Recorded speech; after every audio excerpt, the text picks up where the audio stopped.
அதனால பாப்பா, பவள விழா பாப்பா, நீ பாசாங்கு காட்டாத பாப்பா.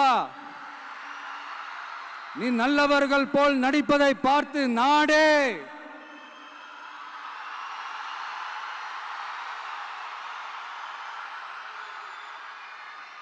பாப்பான்னு சொன்னோம். அப்ப கூட பாத்தீங்கன்னா பாப்பான்றது ரொம்ப ஆசையா பாசமா சாஃப்டா தான் சொன்னோம். அதையே நீங்க அதிர்ச்சியா எடுத்துக்கிட்டீங்கன்னா அதுக்கு நாங்க என்ன பண்றது? அதே நீங்க விமர்சனம்னு சொன்னீங்கன்னா நாங்க என்ன பண்றது?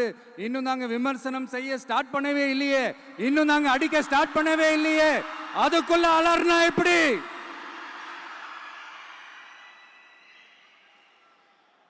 அதனால உங்க அரசவை புலவர்கள் யாராவது இருந்தாங்கன்னா கர்ச்சீஃப் எடுத்து அவங்க கண்ணீரை துடைத்து விடுங்கள்.